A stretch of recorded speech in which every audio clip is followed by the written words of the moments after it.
Hi everyone, let's crack Bihar board exam with good marks with early destination academy। आज की class में हम लोग सीखेंगे अध्याय 9 और NCERT के अकॉर्डिंग डी और एफ ब्लॉक के तत्व जो पार्ट दिया गया है उसमें से डी ब्लॉक के अंतर्गत आपको दो कंपाउंड्स पढ़ना है, जिसमें से पहला कंपाउंड्स हम आपको पढ़ाएंगे बहुत ही कंसाइज फॉर्म में और बेहतरीन तरीके से एक्सप्लेन करने की कोशिश की गई है। उम्मीद है आपको अच्छा ही लगेगा। आइए आज सबसे पहले हमें पढ़ना है पोटेशियम डाइक्रोमेट।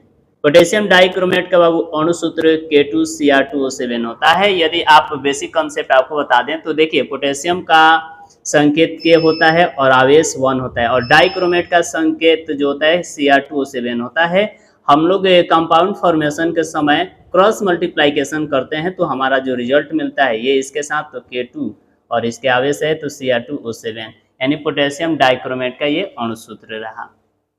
फिर ये टॉपिक्स आपके बेसिक जानकारी के लिए है, बोर्ड एग्जाम से कोई मतलब नहीं है। अब हम सीखेंगे कि पोटेशियम डाइक्रोमेट कैसे बनाया जाता है। पहले इसके भाषा वाला कॉन्सेप्ट सीख लेते हैं, उसके बाद रासायनिक सूत्र कैसे रिएक्शन करते हैं उस चीज हमें नीचे सिखाएंगे।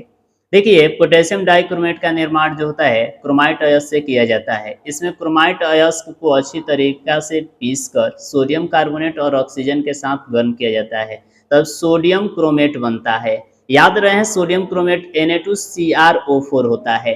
फिर सोडियम क्रोमेट को सल्फ्यूरिक एसिड के साथ अभिक्रिया कराते हैं तो सोडियम डाइक्रोमेट बनता है। सोडियम डाइक्रोमेट का Na2Cr2O7 होता है। अब इसकी अभिक्रिया KCl यानी कि पोटेशियम क्लोराइड के साथ कराई जाती है, तब पोटेशियम डाइक्रोमेट बनता है। रिएक्शन देखिए, FeOCr2O7 plus Na2CO3 plus O2 यानी क्रोमाइटस, सोडियम कार्बोनेट और ऑक्सीजन तो जब एक साथ गर्म करते हैं तो सोडियम क्रोमेट बनता है। साथ में फेरिक ऑक्साइड और कार्बन डाइऑक्साइड सब्सिडियरी प्रोडक्ट हैं, आप इसे छोड़ सकते हैं।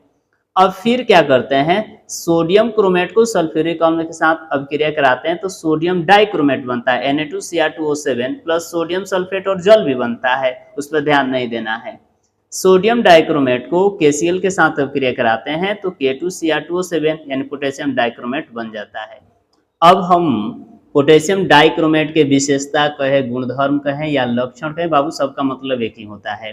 देखिए, पोटेशियम डाइक्रोमेट जो होता है रंगीन रावेदार ठोस होता है, यानी रावेदार से मतलब है क्रिस्टलीय और क्रिस्टलीय से मतलब है निश्चित ज्यामिति। निश्चित ज्यामिति जिसकी होती है उसी ही को ही क्रिस्टलीय ठोस कहते हैं, जैसे आप पहला सॉलिड स्टेट अध्याय में पढ़े होंगे।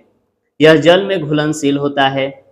इसका MP तथा BP उच्च होता है। देखो, वो MP और BP से तात्पर्य ये शॉर्ट फॉर्म है melting point and boiling point, यानी गलनांक और क्वथनांक जो होते हैं उच्च होते हैं, अधिक होते हैं। यह ऑक्सीकारक होता है। 5 नंबर इसकी विशेषता आप देखिएगा, तो जब हम पोटेशियम डाइक्रोमेट को गर्म करते हैं तो पोटेशियम क्रोमाइट और साथ में ऑक्सीजन गैस भी बनता है। यानी हम इसके भाषा लिखवाते हैं कि जब हम पोटेशियम डाइक्रोमेट को गर्म करते हैं तो ऑक्सीजन बनता है। 6वां विशेषता बाबू, जब पोटेशियम डाइक्रोमेट को HCl अम्ल के साथ अभिक्रिया कराते हैं तो क्लोरीन गैस रिड्यूस होता है, उत्पन्न होता है। KClCrCl2 plus H2O plus Cl। ये रिएक्शन आप याद रखिएगा क्योंकि ये महत्वपूर्ण तथ्यों में शामिल रहते हैं।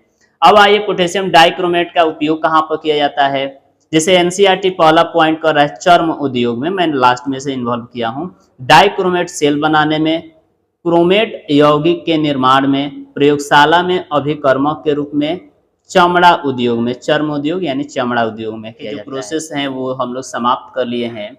इसके बाद मेरा एक नया वीडियो आएगा पोटेशियम परमैंगनेट, जो दूसरा कंपाउंड दिया गया है सिलेबस में। यदि आप हमारे चैनल पर नए हैं तो सब्सक्राइब कीजिएगा, वीडियो पसंद है तो लाइक शेयर करना ना भूलें।